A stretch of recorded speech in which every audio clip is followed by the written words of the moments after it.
it in the north side, looking for a vibe on the Friday night shit. Ain't that right? Me and both my niggas kick it in the north side. What's up, everyone? This is Kontent Kingz. You are now Center of Royalty. My name is Drew. It's Khalil. Germ. Kyler. As you may notice, Carson's not here. He had PTO, so he took this week off. He will be back next week. So we have a special guest for you guys today. His name is DeVon Pouncey. He went to Pacific University with me for 2 years. He's the big homie. He transferred in my freshman year. He's a man of many trades. He works in sports broadcasting as a college broadcaster for Portland State University. He works for Street Roots, which is a nonprofit organization where they help the homeless get employed. What else does he do, guys? Oh, he has his own podcast, Wake Up and Win, which is amazing, pretty dope. Has some really good guests on there. You might know some people. Who's your Chargers guy? What's his name? Jason Verrett, man. He said, "Who's your Yeah, now with the Niners, a big time guy. He does a lot of things. Oh, full-time father of 3 as well. Deeply into politics. You might see him in the news a couple times if you're in the Portland area. So yeah, he's a big deal. Did I miss anything? I feel like No, I think you summed it up. all right. Native of Vallejo. Nate, yes, 707, big time guy. So we talk a little bit about everything, man. We just go through his life, and I hope you guys enjoy it. If you've ever been through adversity, if you need some inspiration, if you're just looking for a good vibe, Just a good conversation yeah, overall. This was a really good episode. So go check it out. Thanks, guys. We have another very special guest, big homie Pounce. How you doing? Man, all is well, man. I'm glad to be here and rocking with y'all. Good. All right, so we should introduce ourselves again, just in case Right. they don't know who we are. So my name is Drew. Khalil. This is Germ. And this is Kyler. As you guys could tell, if you guys have seen any of our other episodes, we got one man missing today. Facts. He's Little here- PTO. It's all good. It's he's all here good. in There you go. Yeah, Right. yeah. So me and Pounce go way back. I met Pounce in 2014 in my first year of college, fresh out of high school.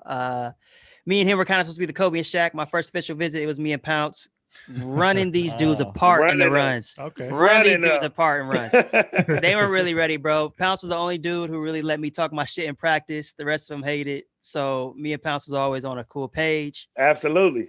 So thanks for coming on, Pounce, bro. Oh, Thanks. man, I'm glad to be here, bro. I love to support anybody that's just in this space and just willing to go for it. You know what I mean? That's the hardest part. The hardest part is jumping off the porch and, getting in the field with it. So I'm glad to see y'all doing what it is that y'all doing. And I always support anybody that's willing to just kind of take off with it. Much love, man. Appreciate Much it. We love. appreciate that. Thank you so much. So starting off, so doing our research, we saw you were from the 707. Those who don't Absolutely. know, that's Vallejo, California. To quote a great bitch, I'm from Vallejo. Oh yeah. That's out. Pharaoh. Yeah. So tell us Yeah. about your upbringing up in Vallejo. Yeah, bro. Vallejo was interesting because, people think of the Bay Area and San Francisco as one of the bigger regions. Obviously, you got San Francisco, you got Oakland, that's pretty well known. You got Berkeley, and Vallejo was this smaller city on the other side of the Carquinez Bridge. And we didn't always get our respect from other cities in the Bay that were considered the heart of the Bay. And I say that with air quotes because I'm from Vallejo.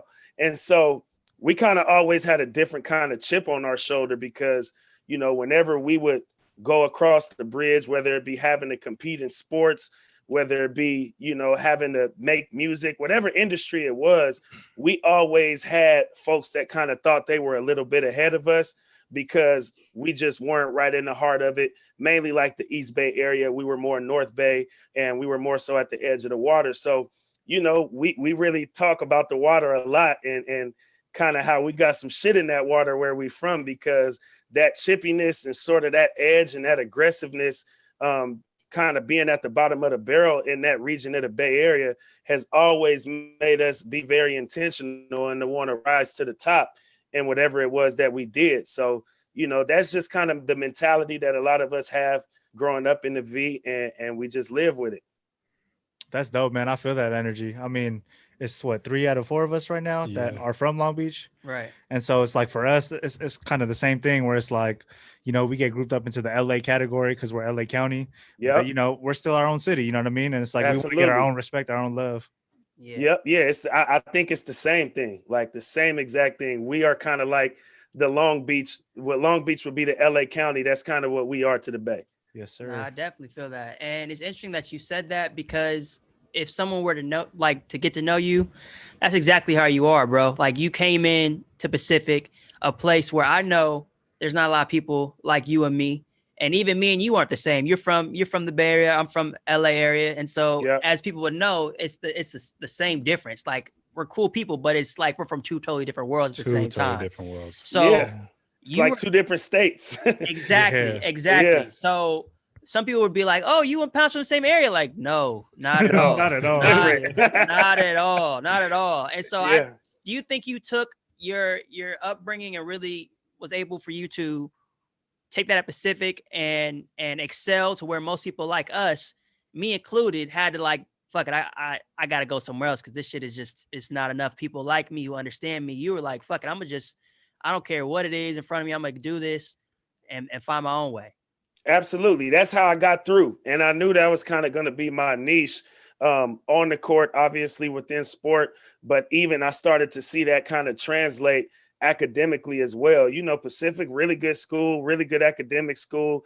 I was never somebody that was like big on college. I was more so, I was an athlete student rather than a student athlete. You know what I mean? It was sports first, everything after, because that was kind of the culture I grew up around. So when I got to Pacific and I realized the educational opportunity that was there, rather than, you know, kind of shy away from the fact that I'm around a bunch of people that don't have the same interests that I do, that don't come from a similar background that I come from, I kind of figured out like, how can I make it to where I fit in and whatever it is that I'm doing can't really be duplicated, because nobody can bring this value that I can bring based on what my background is, what my mentality is, and how it is that I grew up. So the fact that I was sort of an outcast in that sense made it to where, rather than feeling like an outcast and being discouraged by that, how can I insert myself into the situation and be a one of one? You know what I mean? Where it's like,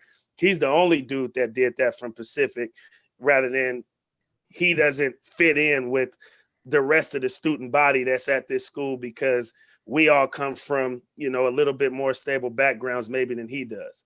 Right. I feel like it's more like you made it happen type thing. Absolutely. Absolutely. And with that being said, talking about how you're growing up, is there anyone that kind of like instilled that kind of like personality trait in you?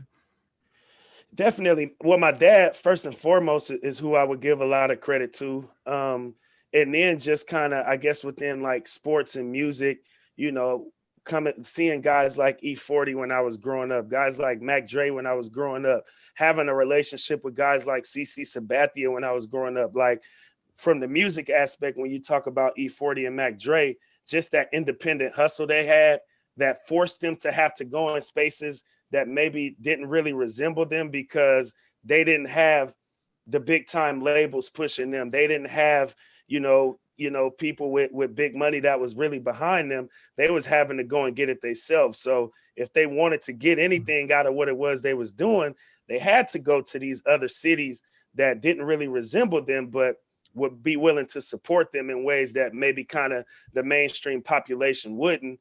And then looking at sports, you know, somebody like CC Sabathia, you know, he's a future Hall of Famer. Vallejo is a big time baseball city. And we all know how like Black baseball just damn near isn't a thing anymore. And CC being our baseball superstar coming from Vallejo and going to the big leagues and seeing kind of how he navigated through that, he was certainly an influence of mine too, coming from back home, to just kind of know how to represent where I come from, but also be able to withstand and fit into where it is that I'm at, even though it's outside of the city.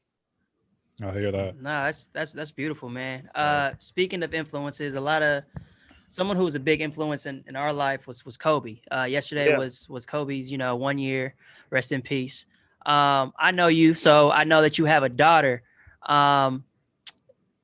speaking of Kobe, like, did he or did anyone else inspire you? I know you talked about your dad a little bit, but I know you're a great father to your daughter. Would you say that he inspired you at all to be like a girl dad yourself? Or does she help you grind? Does she like give you that motivation to grind harder? Because you do a lot of shit. Fun fact, I got 3 daughters now. Sheesh. Wow. That is fun. Last time I checked in, you had one. I was saying, when's the last time you guys spoke? Because that sounds It's like been a while. It's been a while. It's been a while. Yeah. It's been a minute. I got all young babies. Appreciate it. But as far as the girl dad thing, I never really honestly thought of it from that lens until he passed away. And who was the young lady who kind of did the speech about him being a girl dad on ESPN? I know you're talking about. It was the anchor. I can't think of her the name. Anchor. Yeah, her name's slipping me right now. Duncan. Her last name is Duncan. But when she kind of did that speech, I think that resonated with any father that has daughters. You know what I'm saying? So it's like when she did that and when she spoke on that, and then obviously, you know, I think it's unfortunate that everybody couldn't grasp what Kobe was doing as a father until after he passed. Right, and we see that often when you start to really reflect on people's legacies. And even though I was a big Kobe fan myself, one thing I feel like I could be better at that he did, especially because I work in sports media, is really supporting women's sports more on a public level. And I want my daughters to play sports. So it's like seeing kind of the steps that he took while he was alive and really kind of being able to dissect and hear the full story of his influence and his impact on women's sports. As somebody that works in sports media and has daughters, I definitely kind of want to mimic that in a way, ultimately, just through my own influence, however I can. Man, yeah, that's dope, man. That's excellent, bro. I didn't even know you had 3. I'm still taking back at the 3 daughters. Yeah, bro. Because the daughter that you know of was when I was in school. You know what I mean? When we was in school together. The other 2, my younger 2 daughters, I had after school essentially. So it was like, since then, you know, we ain't like got all the way deep into it, but I got some little girls that tell you, man, I must have been something else in my day. Look, listen. I'm so mad we're not the same age, bro. Cause look, Pounce would be like, bro, you know, I'm DJing tonight. I'm going to the club. Roll with me. I'm like, Pounce, I'm 18. Like, I can't go. You know what I mean? I'm a baby out here. So Pounce would have to just go on solo missions or take some of the other dudes who was older on the team, but I always missed out on them. But I heard about him. You came to the Eugene functions, though. I did. You came to the Eugene functions. I didn't have to get carded, so I was there. You didn't have to get carded. I was in there. He used to throw, so him and his friend Isaiah, my friend too, cool dude. Yeah. They threw these parties in Eugene, like warehouse. Not even, I mean, we could equate them to like warehouse functions, but they were like in the Wow Hall. They call the Wow Hall. Okay. Bro, when I tell you They went up. I was never happier. I was never happier I was there. That's funny. Nate looked at my face and was like, bro, you're really happy right now. I was like, no, I'm home, bro. Like I'm home right now. Yeah, it was cool. It was cool because that's funny. Because like I'm going to Pacific at the time, and my partner Zay, who I grew up with in North Vallejo since we was 6-7 years old. Our parents grew up together. He went to the U of O, right? Yeah. And so what happened was we got another childhood friend of ours named Tremaine Bondurant, and he played at the University of Arizona at the time when we were all in college. And he was a starting safety at the U of A, and this the year that they were pretty good. They were ranked like top 10 in the nation, and they came to play against U of O. And Tremaine is really like my best friend, so he got me and like 10 of the other guys from Pacific tickets to go to the Arizona versus Ducks game. Arizona is ranked number 10 in the nation, and the Ducks was ranked number 2 in the nation. This is when they had Mariota. Yep. So we all go to the game, and I'm fucked up. Like I get toasted because I'm about to watch my best friend play on this big stage. You know what I mean? And he was a factor out there. So end up running into Zay up there because we all grew up together in the same area. And so it was a Thursday night game. I'll never forget it. It was a Thursday night game. My plan was to just go to the game. And after the game, some of my teammates that I was able to get tickets for, just ride back out with them. So we end up getting lit. Arizona wins. Now I'm decked out in Arizona gear because my boy done already got me hella gear. I done been to Tucson a few times, so I done been to his games in Arizona, and I'm going crazy. Zay and our other partner, Bruce, they rocking with me because it's like this the home team. Zay don't even care that he attends U of O. Not at all. We rooting for our childhood partner to come out here and get the upset, and they did. So I'm supposed to be going right back that Thursday night. I didn't leave Eugene until Sunday, bro. We partied that whole weekend. Every party we went to, we turned it out. We pulling up in cars, jumping out of cars, dancing in the middle of the street. All the little college honeys is rocking with us. And then, you know, next thing you know, we on everybody's social media that go to the school. Like, look at these dudes just wrecking the place, essentially. It was a movie, but it was hella fun. And so from there, we like, man, you know what? We need to just start throwing parties out here, bro, because I have folks from Pacific that I knew would be willing to come down to Eugene. You know, Zay was already at the U of O and already knew everybody. So we started renting warehouses and renting little concert venues and throwing parties, bro. And that was one of our little side hustles while we was in college. Man, I appreciate you, bro. Something about I was just Arizona. about to say, Arizona's lit, bro. I've Something been trying to about tell you what Arizona. Drew experienced. Arizona went up too. The homie Khalil went to Arizona State. Oh, that really go up. They party even harder than U of A. Look, man, I almost didn't go to U of O. I almost didn't go to U of O and went straight to ASU. I went up with him one time for Christmas break. No one was there. When I tell you it was still lit, like it was ridiculous. Both of these scenarios I don't even want to talk about right now. That's how lit they were. Like it was damn.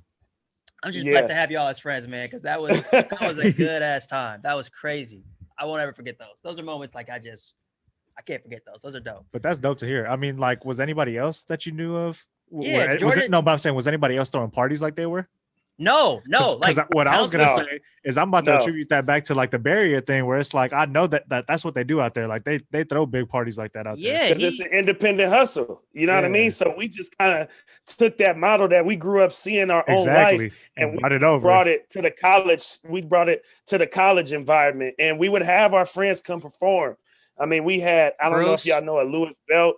He's growing up and he's growing into a pretty good comedian. He recently did a stand-up on Boogie's DeMarcus Cousins Comedy Slam, and he roasted Steph Curry. When I say he roasted him, like the clip is going viral. Check that out when you get a chance. I think I heard about that. But this is back when he was earlier on in his come up, and we brought him out to come rock with us and come perform with us. SOB came down. Yeah, that's crazy. When they first started, you know, getting popping and really making a name for themselves. So like we was also able to bring our friends that was doing shit on the scene back in the Bay Area. Simba, I don't know if y'all seen Simba, that freestyle on LA Leakers. Yeah. Simba's my cousin. Simba's my cousin. We had Simba come out here and perform in Eugene. So a lot of these people like Drew, you didn't even know they were who they grew to be now. But SOB, they was coming out there and rocking with us at the time. SOB came out 2 or 3 times to Eugene. Absolutely. Like back to back to back. I'm like, how is this Vallejo. happening? Yeah, they're from Vallejo. They grew up with us. So the fact they that were buzzing. We was bringing them out. You know what I mean? We was bringing them out. SOB was at, you know, the biggest stage name. But like I said, people like Lewis Belt and Simba, we knew on the Bay Area scene that they had some fire underneath them, but they just hadn't reached, you know, the national scene like they are now. So yeah, a lot of our homies we was bringing to come rock out, and they always had a blast. I always fucked with it. I was like, if I could be there, I was there. The only thing that stopped me was the age factor. I was the guppy, but when we threw them at the concert venues, like you said, Wow Hall, it was automatic. Yeah, Wow Hall, it was automatic. Oh yeah, and I always like Pounce always showed love. It was cool, bro. Like if you were to come down, that's when you guys should have came down for those type of shits. Like yeah, absolutely. Between him and Zay, they made Eugene and Portland as close to the Bay as possible while they were there. 100%. It was crazy. It was dope. It was definitely dope. Wish I would have, man. So to ask you my next question, so you graduate, right? You graduate from Pacific, and you get an internship. You land an internship at a radio station, right? And so before this, I didn't know about your love for being a personality on radio. I knew you DJ'd a little bit because you were doing that at Billard's and down in Portland. But just talk about your experience how you got that internship for some people who might be still in school or someone who is trying to better themselves right now. Talk about really how you got that first stepping stone and how that got you to your own radio show. Yeah, for sure. Well, the internship was like during my last semester of college. Was that summer going into the last semester, because I was a transfer student. So I had to take like an extra fall semester to ultimately graduate. So that summer before I graduated, that was summer of 2016, I did this internship for a radio show called The Baldface Truth with John Canzano. And I had no idea who John Canzano was. It was actually my basketball coach, Tim Cleary, who had a good relationship with him. And one day I'm just talking to him and I'm like, man, I need an internship to graduate. Like, if I don't get an internship, I can't get credit for it. And so he like, yeah, man, let me have you holler at my guy Canzano. At the time, I'm not knowing he's the biggest sports personality in this market. He's the sports columnist for the biggest newspaper. You know, he's on Sports Sunday, which is KGW, the NBC affiliate out here. He's on their sports show, and he's got the biggest sports radio show in the market. So big time sports journal, well accomplished, has won all types of AP awards and stuff like that. So, you know, I ended up, you know, going and kind of just doing a job follow one day. I ended up landing an internship. And so that summer was just real dope because I got exposed to something that I never would have really been exposed to if I would have just kind of went through the motions and accepted any old internship just to graduate, which was really kind of my mentality going into it. Yeah. And I say all that to say is that's where the factor of who you know goes a long way, because my coach put me in a position to where I'm interning for the best possible sports guy that I can intern for. Right. And so the internship ended up going really well. I still had another semester of college left. And at the end of the internship, he straight up asked me, like, what do you want to do now that the internship is coming to a close? He's like, it was a great internship and I want to support you in that, whatever it is that you want to do. And rather than me kind of having a conservative response, I straight up told him, like, I want your job. Like, I want to do what you're doing. You know what I mean? Like, I don't want to be your producer. I feel that. I don't want to be your board operator. I want my own show and I want to host it. And dope. He really kind of took me through the step-by-step process to be able to get it from, you know, creating a PowerPoint presentation to where I could talk about the demographics and the different people that I wanted to have on the show. We still there? Yeah. We still here. We hear you just fine. Okay, now it's a little choppy. Okay, cool. So the demographics and the people that I wanted on the show, what kind of I wanted the objective of the show to be, just all these different things that I needed to know so that I could pitch it to the CEO of the company. He was like, I'll get you his email, I'll get you in touch with him, see what it does. So like I said, at the same time, I still got another semester of school left. So I just go for it. I create a little demo, and believe it or not, the person who I created this demo with is somebody y'all probably are all familiar with. She goes by the name of Malika Andrews. Really? She works for ESPN, covers the NBA for ESPN. How'd you do that, Pounce? Big time. That's so crazy. Me and Malika, true story, because Canzano knew her as well, and she went to the University of Portland. So a lot of people don't know we were going to college out here at the same time, and she was a dynamite writer already. Like, we kind of knew she was going to be a star as a writer. Okay. But at that time, she had never done any broadcasting before, like very limited. So we get in the studio together on a Saturday morning. It's like, let's create a demo, man, to try to pitch this show. And so, you know, she didn't know kind of what her next thing was going to be yet. We nervously get through the demo, and, you know, I pitch it to the radio station. And right after that, she ended up getting an internship with the New York Times as a James Reston fellow, but I still was obviously able to use the demo to just try to do what I could do with it.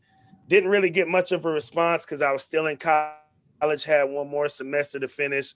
So I ended up accepting like a board operator job for like Mariners games and Portland Timbers games. And I wasn't really like working or affiliated with any show, just the games that they aired live on the broadcast. And that same demo and the same objectives that I had in that PowerPoint presentation, I just said, you know what, I'm gonna turn this into a podcast. And that's how I launched my podcast, which is called Wake Up and Win. Okay. So that was March of 2017 now.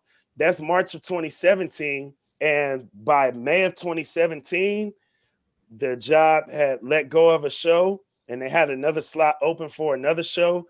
And they were trying to hurry up and fill it.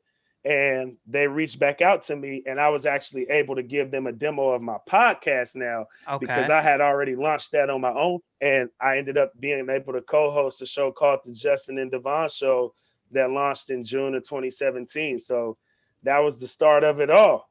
That's beautiful, man. That's so and good. Then Malika, by the way, speaking of Malika Andrews, she ended up getting the James Reston position, but she was my first guest on my inaugural episode of my podcast, where we got to talk about her landing the internship with the New York Times and all that. And then she's just skyrocketed from there. So yeah, it's a pretty cool connection there. No, dope. She's awesome, huge. man. She's huge. You guys know. She's huge. She was just chilling in the bubble. Huh? She was just chilling in the bubble. Yeah, chilling in the one bubble. of the select few. She was getting off in the bubble, Man. going crazy in the bubble the entire time. And I think she just won like Forbes 30 under 30. Like she's out the park. No, That's yeah, dope. that's beautiful, bro. She's Tell out the park. her I said what's up next time you see her or talk to her. Let them know Drew says hey. I got you. I got you. Yeah, she's dope. So you talk about your podcast, Wake Up and Win, which is really good, by the way. You guys, if anyone's listening, Google or look up on your podcast, any application, Wake Up and Win by DeVon Pouncey is great. What is your favorite episode that you've done, and what inspires you to keep going? Because you've been doing it since like you said, 2017. It's almost been 4 years. Yeah, and when I 4 years, I definitely know it's a passion project for you because you used to mass send them through Snapchat. You would like listen to me, bro. This is good shit. And so you're on your way. So what inspires you, and what's your favorite episode? It's crazy, and like I literally, my last episode that I recorded is now my favorite episode. And I'll get into that in a little bit, but yeah, my passion has just kind of been, while I was working in radio, I kind of got to see the shitty side of the business too. I was laid off after 6 months of having my radio show. So I was at the top 24 years old, full time in the top 25 media market. And 6 months after that, actually on my oldest daughter's birthday, I get laid off and escorted out the building like a criminal. Wow. And so, but during that whole time, I was just always kind of seeing what was going on. I was just really paying attention to everything that was going on around me. I would go fool with the folks over at the news station. I would go fool with the folks over at the hip hop station, over at the pop station, just because I wanted to just be more well-rounded than just what it was that I was doing at the sports station. And being in that building, I had access to these other stations because I was in there. And so, with that, this is also at the same time that Kaepernick takes the kneel. So I'm realizing like, sports and politics is really a way to go right now. And I really got to see how huge of a lane that was, because when we think of sports media, we instantly think of ESPN, Fox Sports, and all of that. But the intersection of sports and politics is huge. And there's so many waves that you can make going that route that could ultimately get you to Fox and ESPN. So my podcast kind of just focuses on more of an intersection of sports and politics. And then now that I've just been able to do and accomplish so much more, it's really kind of grown in the intersection of sports, politics, and pop culture, because I've just been able to do a lot. So that was kind of the inspiration behind it. And then my last episode, I would say, is my favorite. I had a good friend of mine. His name is Jason Verrett, starting cornerback for the San Francisco 49ers. He and I went to high school together, and he has such an inspirational story. He went to TCU, was a first round draft pick for the Chargers, had a couple good years with them. Then boom, he tore his ACL. After he tore his ACL, he missed a year and some change, came back, played like 3 or 4 games. The knee wasn't still all the way healed, had to get another knee surgery. And so now he's thinking that that's going to be a 4 to 6 week injury. Ended up being recovery, ended up being a 6 month recovery. So that whole season went down the drain. Now He's coming back into the next year, and in training camp, doing a conditioning test, boop, tore his ACL pop. So now that's a whole nother year that he's out. And so then last season, it's crazy.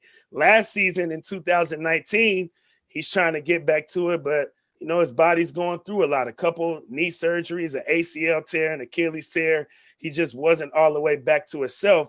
And, you know, the Niners kind of took him on a 1-year deal just because he had been a first-round draft pick. He was a Pro Bowler in his second year in the league. And now that he's going through all of this, first time back, he gets torched. You know, first play out there, 25-yard pass interference. Next play, they went straight back at him again. Touchdown. He ended up being taken out of the game, put on IR for the rest of the season. So that's 4 years that he was out because of these significant injuries and surgeries that he had to deal with. And so this year, it was kind of like his last shot. He was on a minimum deal. And, you know, he really went hard, though, that last time he went on IR and really just training and getting fully back to himself. And he kind of treated that like a season of its own. And then you go into COVID, it pushed everything back. So OTAs is usually in late March, early April. They don't have to report to OTAs. Training camp starts further back. So he had kind of the whole year from, you know, the end of the season. And, you know, the Niners went to the Super Bowl last year. So from the Super Bowl all the way up until August to really, really train and get right. And this year he balled out for the Niners. And he's a comeback player of the year award finalist. But it wasn't just the injuries that was so interesting in this particular episode. We really talked about the mental adversity that he went through 4 years of kind of being at the highest of heights as a Pro Bowler to just a super duper steep decline and not really being able to play and having to sign these 1-year minimum deals. And now he's back, you know, to full form.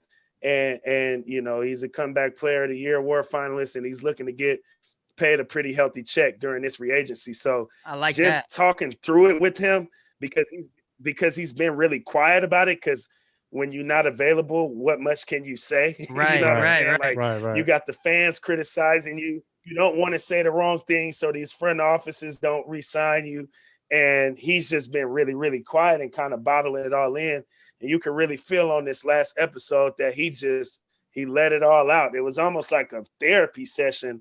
And we were just kind of coming in expecting to just talk about his story. But as I kept listening to him talk, I'm realizing damn, he ain't really been able to speak on none of this on no other platform like that. You know what I mean? Because it was good, bro. I heard it all. It was crazy. Yeah. It was crazy from start to finish. So that ended up becoming my favorite episode because it was just a crazy story, but super inspirational. It's crazy you bring that up because Jeremy and I were Chargers fans. So it was kind of devastating once our secondary started taking shape and he goes down. Yeah. They were just like, what do we do? Yeah.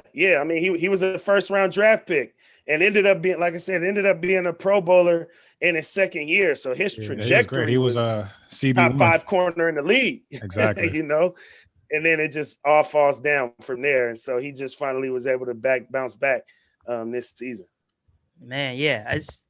I loved it, bro. That's a good episode. If you guys haven't watched that episode, if you guys are gonna go to Wake Up and Win, that's what you start with. That was a really good episode. It deals with everything from mental health to going through adversity. And he doesn't hold back. He really talks all about it. So go ahead and watch that. But as you talk about you when you're at the radio station and making sure that you weren't just boxed in that one show and going out doing different things. You say you were in politics, you were in a couple of news shows talking, your talk about what's going on in the Portland area, which was very important this year. They went through a lot. And even now you're in this organization called Street Roots. Am I right?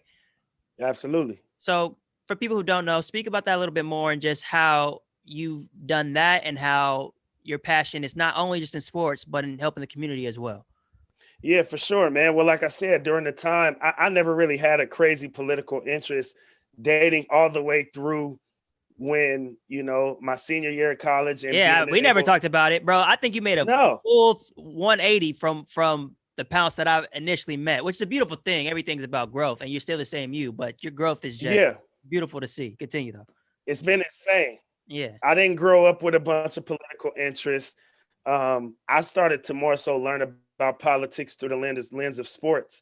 Like I said, at that time you had the whole Kaepernick stuff going on, and then I was fortunate to take a course at Pacific, and it was called Sports and Politics. Like, it was a course that focused strictly on how sports and politics intersect. And my professor, Dr. Jules Boykoff, I'm still tight with him to this day. He's like the go-to guy when it comes to the politics of the Olympic Games. Mm-hmm. But he would have like different sports activists come into our class, you know, throughout the semester. And so as I'm meeting them, and then you got, you know, this Kaepernick stuff going on, and then me just being who I am, I get into this radio space, and I'm realizing like most of the people at the sports station are either A, trying to kind of stay away from the politics and how it intersects with sports, or B, their views are completely opposite of mine when it comes to the politics and sports space. And so, you know, with that, I just really got interested in it. And there was a guy, I'm gonna just say his name. His name is Lars Larson, and he's one of the top conservative radio hosts in the country, like syndicated in like damn near 100 different cities. He's based here out of Portland, super duper conservative. And every day, his show and my show aired around the same time. While I was doing prep for my show, he would come to my cubicle, and my co-host cubicle is right next to mine, and he would just debate us. And he would more so speak from the conservative side of things, you know, shitting on Kaepernick and shitting on basically stuff that I stood for.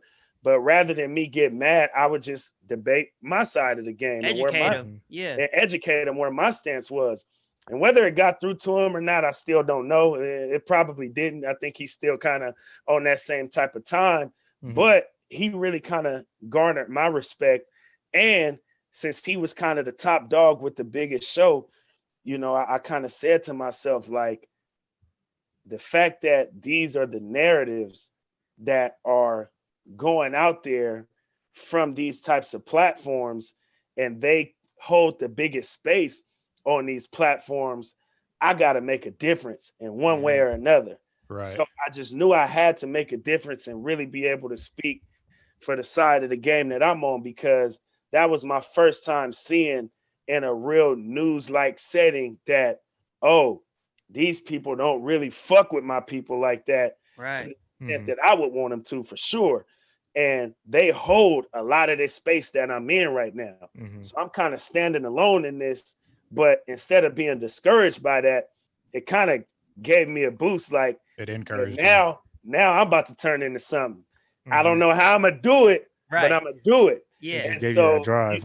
Yeah, it gave me that drive. Like, they holding this space, and they got too much power. Too many people listen to them. That message is getting heard on such a mass scale. I gotta, you know, create a difference in whatever way I can with the little platform that I do have. And so from there, when I got laid off from radio, you know, everybody is like, hey man, you know, you need to look into other radio jobs across the country and other markets. You had a good show. You got all of this, you know, you got all the footage and all the recordings and the audio that you need. And usually, you know, after 6 months, if you don't land another job, your career is basically over. But I never once applied to another radio station, because I'm like, yeah, y'all say that, but to me, sports is easy. I've been around sports all my life, but I'm seeing who the big dogs is in this building, and they the ones that's involved with these politics. And so I ended up being able to fortunately know some people over at Street Roots, and I started freelance reporting for them. And I wrote about, you know, how sports intersected with politics. From there, ended up landing a full-time job with Street Roots as a vendor program coordinator. And in July, I got promoted to a vendor program director. So now I do a lot of advocacy. You know what I mean? I do a lot of advocacy on behalf of the homeless population and, you know, racial populations that are underrepresented. And, you know, I'm now rubbing shoulders with a lot of these politicians and elected officials, and I'm really, making a difference with my platform. So, with that, I still got my sports background and I do my broadcasting over at Portland State. My sports podcast is still fully in motion, but my day-to-day job is in politics, really trying to make a change out here in the community. So like I said, just seeing the message that I saw getting spread on this platform at such a massive scale, I had to figure out a way to be a difference maker myself for the home team. And it's crazy going back to the Kaepernick situation about kneeling, how that took a complete 180 and how kneeling is seen differently because of the white man who kneeled on George Floyd. You want to talk about that a little bit? Yeah, definitely, man. The symbolism of that is insane. You know what I'm saying? And, with the George Floyd thing, that definitely brought me to tears when I initially watched that video. And, I was sad, I was depressed about it, but then I had to snap out of it. And the reason why I had to snap out of it is because now that this racial conversation is happening at such a high rate, you have the white folks that do side with, the Black community and are against police brutality that are kind of looking to give opportunities to Black folks because they are now kind of looking themselves in the mirror, realizing the privilege that they have, realizing the platforms that they have. And now they're kind of, being influenced to try to make a difference with whatever it is that they have. And so I had already been doing this work behind the scenes when it came to racial inequality and inequality with homelessness and, police brutality and how it affects homelessness. I was a part of something called Portland Street Response, which was basically an alternative to policing, because here in Portland, at Multnomah County in 2017, over 50% of the arrests were people that were homeless. And 25% of that was violent crimes. But the most of it really is like, mental health breakdowns and things of that sort. It's not really like violent crimes. It's just that the police are getting called to come to these situations, and ultimately it's just ending in arrest. Right. They're not well equipped to handle those situations. Absolutely. Absolutely. So that cycle is just going on, and the numbers obviously support that. And so, I did the Portland Street Response. Fast forward to the George Floyd situation.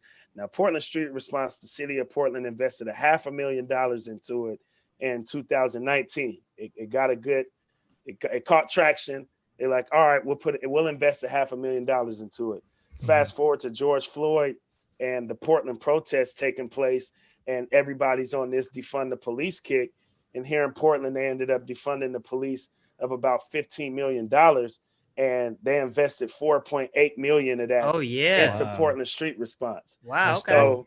So now with that, I'm starting to get a lot of coverage because, one, I was kind of one of the only Black guys that really was a part of that work group with the Portland Street Response model and really played a significant role in getting it off the ground.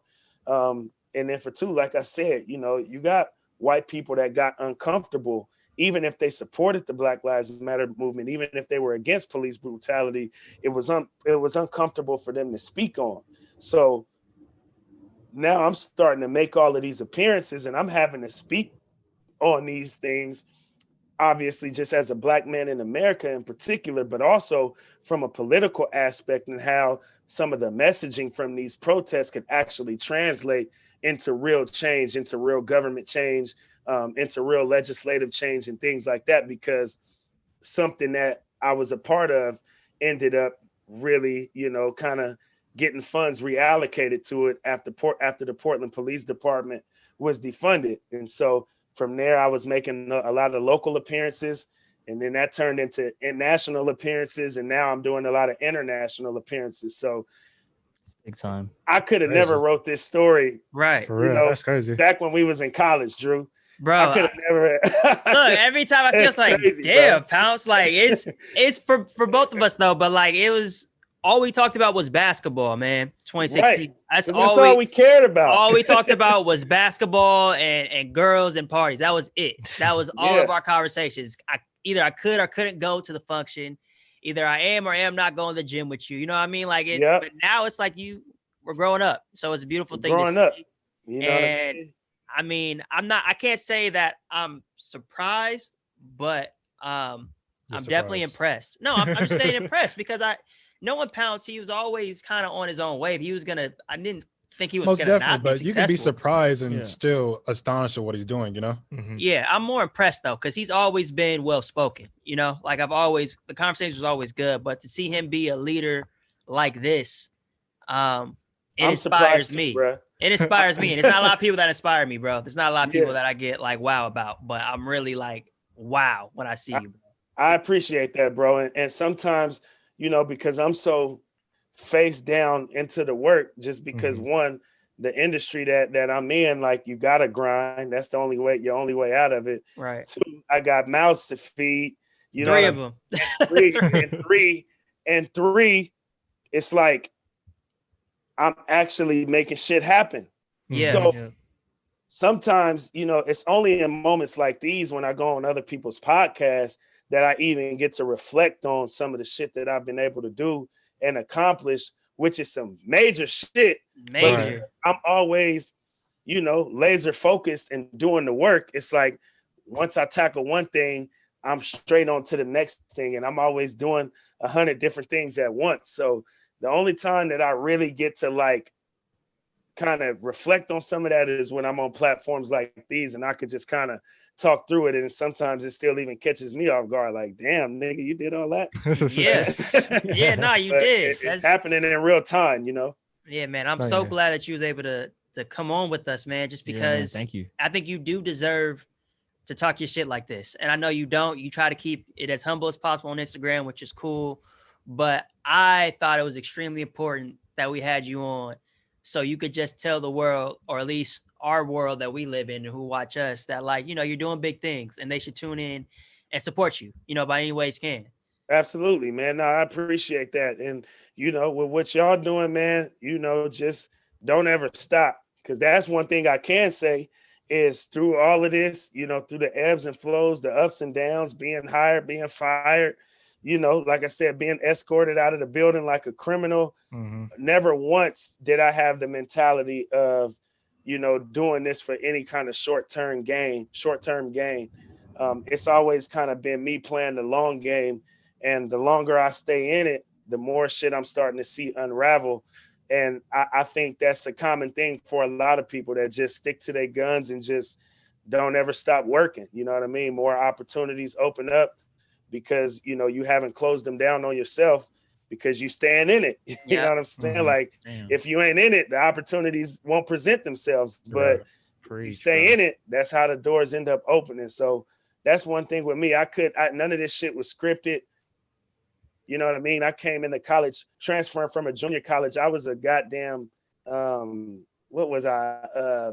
Kinesiology major. Yeah. I'm not in exercise science. You know what I mean? And when I transferred to Pacific, they like, oh yeah, so do you want to stick to this major? And I'm like, no, not really. I just did what I had to do to get out of junior college, and now I'm here. So what's up?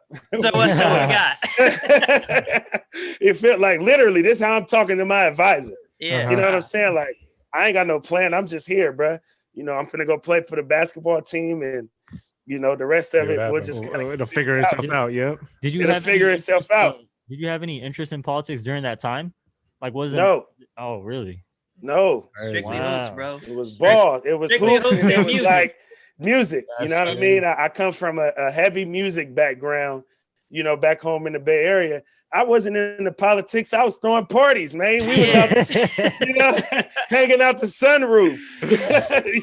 So, you know, like that's what I was doing when I was in college. I was throwing parties, playing ball, and, you know, kicking it.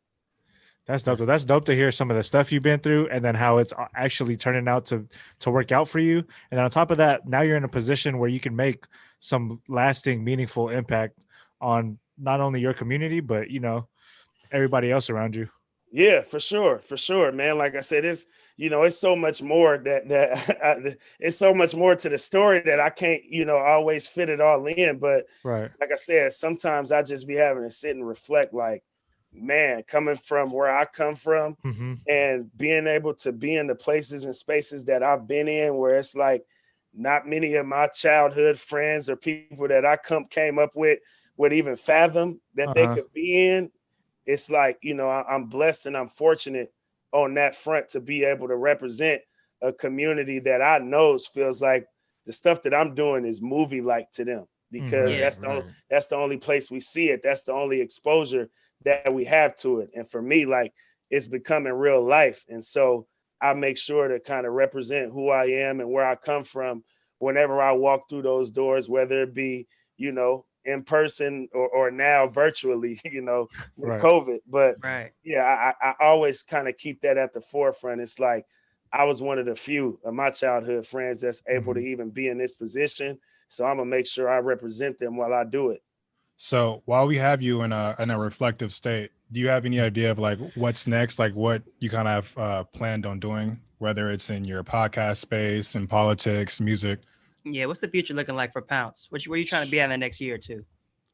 Man, it's so much. Honestly, man, like I haven't settled in on a particular thing because I'm really fortunate that I'm making way in so many different industries. You know, I'm obviously making way politically with the work that I do at Street Roots. I'm still making way in sports because I'm a college basketball TV analyst. So you never know what opportunity may present itself from that.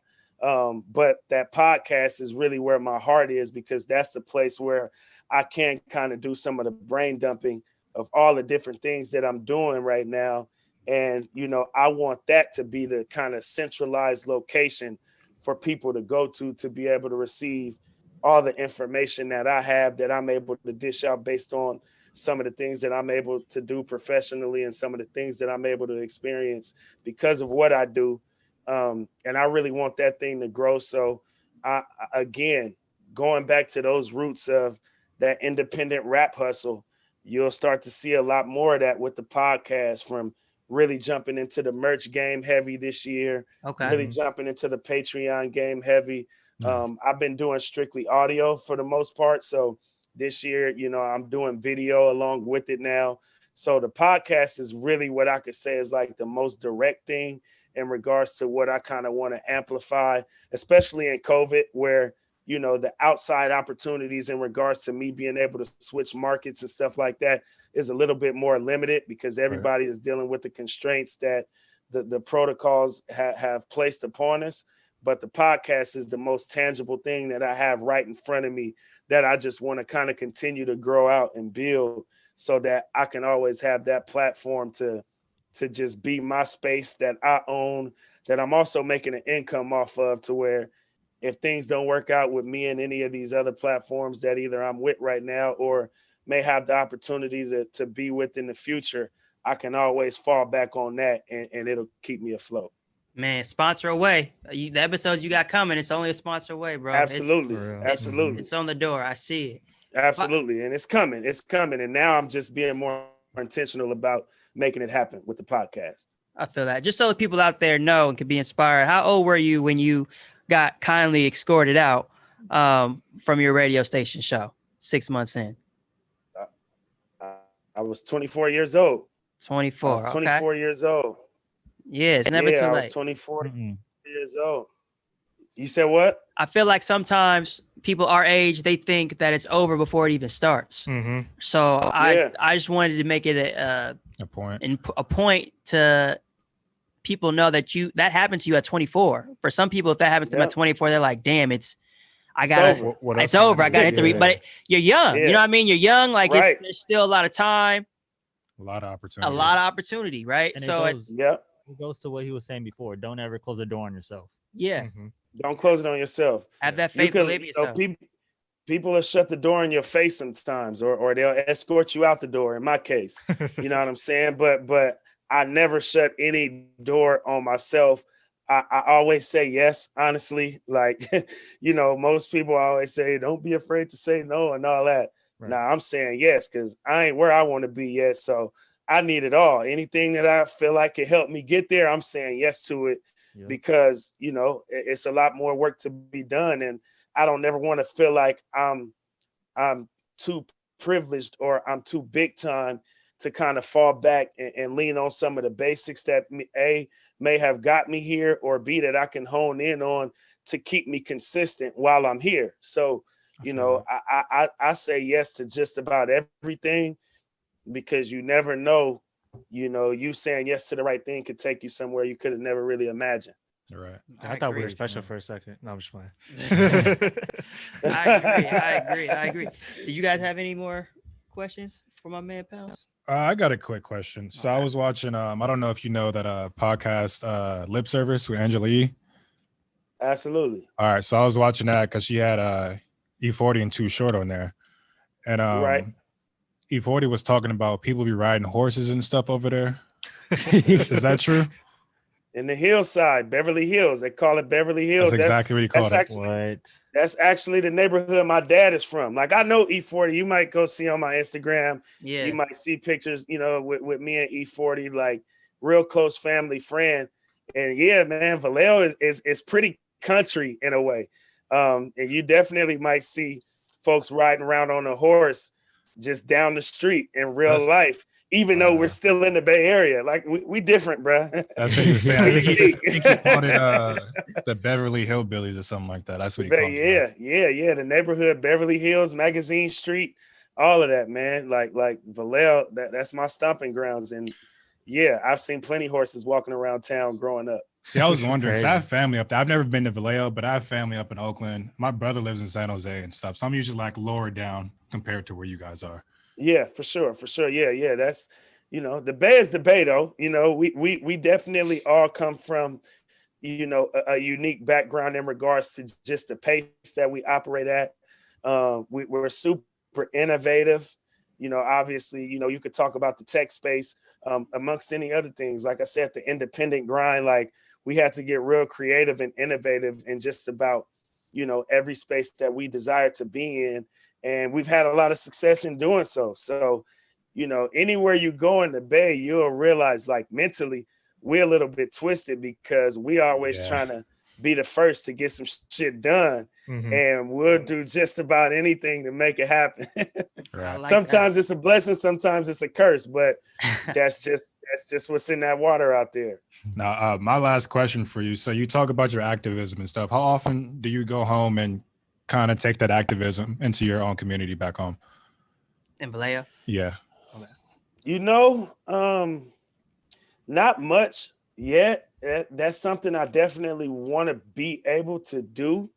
But I'm so deep in the grind where I am, you know, I'm pretty busy, you know what I'm saying? And like, I'm just not home to be able to kind of reach out and touch.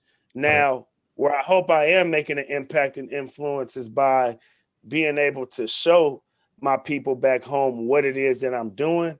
And, you know, I hopefully that maybe they receive some of the models that I'm dishing out and they learn how to flip it themselves to be able to make and create change out there through whatever it is that they see me doing on social media or whatever they hear me talking about and discussing on my podcast. But, you know, I haven't really been able to go back home and make the impact that I want to in Vallejo.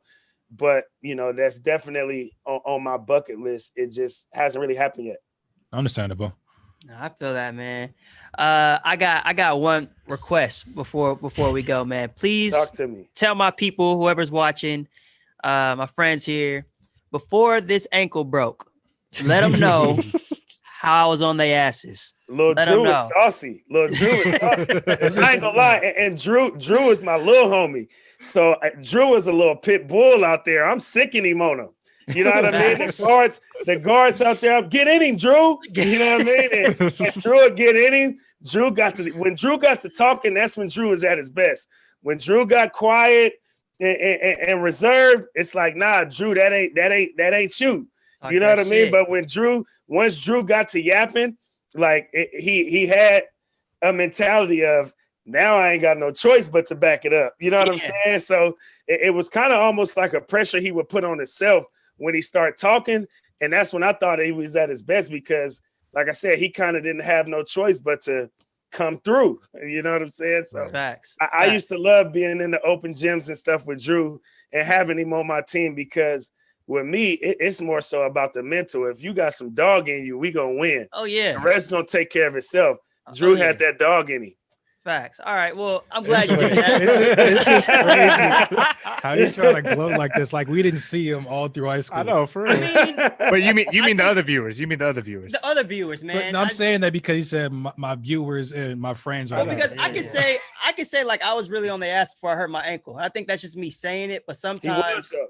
I need other people like Pounce who To was verify. there Yeah, to yeah. verify, so you guys don't think I I feel was that. just bullshitting. But we know you're not. We've bullshitting, seen like, you know. from the mud, bro. Y'all not the listeners. Y'all on the show with That's us. why. Yeah, and it's Gotta really, let the That's why. listeners know, man. really more for the listeners. Yeah, it was more of a shot. You saying my friends like we didn't experience it firsthand. Facts. All right. Well, mostly for the listeners, but don't get it fucked up. Who's out there? I had some game on. But yeah, man. So you have any questions for us before we take off, man? I know you a real busy man. So it's Absolutely. Well, what's y'all plan, man? Like, what do y'all see for yourselves with Kontent Kingz? You know what I mean? Just based on, obviously you came in with a strategy. I would imagine most people do, but now y'all in it. And as you get in it, you start to learn as you go. So, now at the point where y'all are now, like how y'all feeling? What do y'all want to kind of build on? What are some of the adjustments y'all feel like y'all may need to make to ultimately get to where y'all want to go?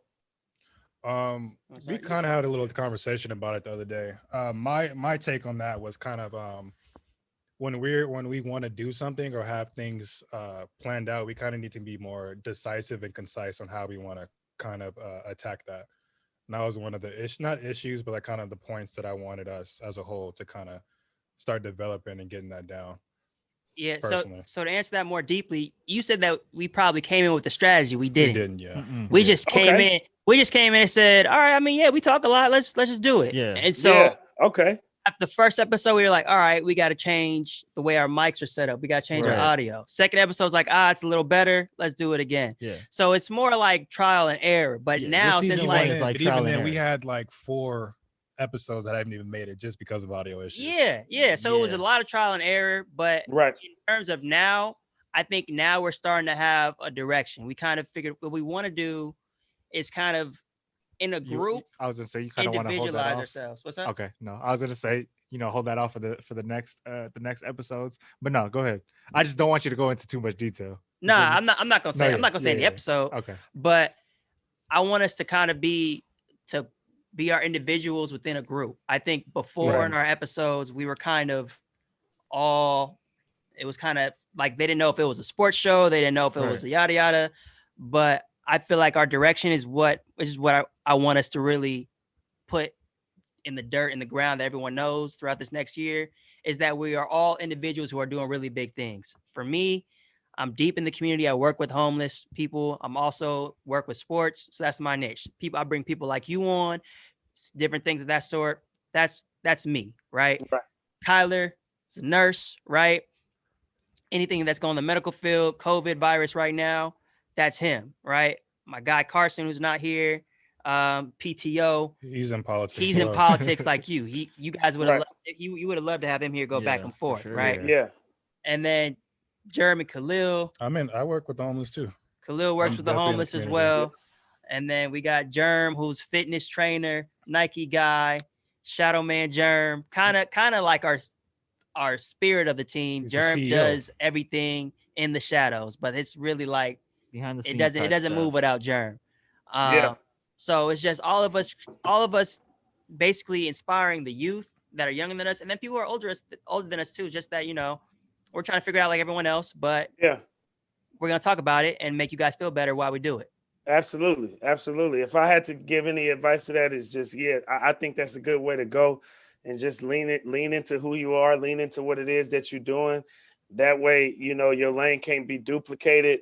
I think people sometimes get caught up on the glamour of this industry when a lot of it is really grind, a lot of it is grit, and a lot of it is, creating your own space. Because if you think you're going to take the job of somebody that you're trying to be like, it's probably you can model certain things after them, Right. but it's probably going to be a bit harder to do if you're trying to be them exactly. Yeah. You know what I mean? But when you kind of create your own lane in your own space, you'll be able to take a little bit of the influence that you have from them, and incorporate it into the work it is that you do and who it is that you are.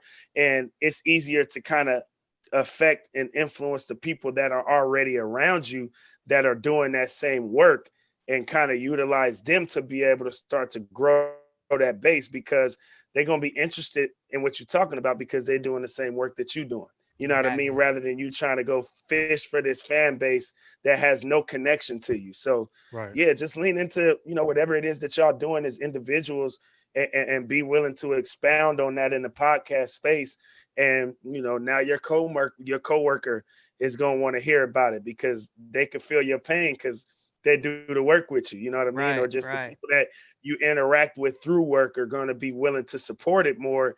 And now you got a base, and then, you know, as you go, you're going to grow anyway. So yeah, just lean into what it is that you're doing, and don't be willing to, be willing to change in the process of that too.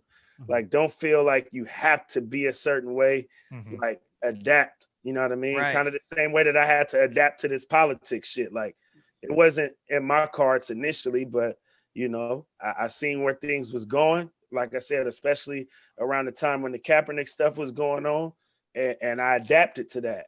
And now I'm able to do so much more because of it. So always be willing to adapt too. Love that, man. That's some solid advice. Jeez, thank you so much. Well, all right, man. This is Kontent Kingz. Pounce, thank you, man. Thank you. No problem, man. Y'all keep it rocking. Appreciate you for coming on, dog. So we'll talk to you later, man. We'll stay in touch. And with your street roots thing, I know you talked about it coming to LA, or that's your dream of yours. So if there's any way that I can help, I work in homeless, Cliff works in homeless. We got some connections between the two of us. Let us know. Yeah, I definitely want to see a street paper in LA. It's a good movement. It's been very influential and made a lot of impact. It's an industry that I love being in right now. And so, you know, certainly something that I think LA could use. And I'm actually shocked that there isn't like a street paper out there. So it's definitely room for that. For sure, man. For sure. Well, it's all love on this end, man. Thank you for everything. Kontent Kingz, you're not saying royalty. We out. Later. Boom. Thank you. My niggas kick it in the north side, looking for a vibe on a Friday night. Shit, ain't that right? Me and both my niggas kick it in the north side, looking for a vibe on a Friday night. Shit, ain't that right? Me and both my niggas kick it in the north side, looking for a vibe on a Friday night. Shit.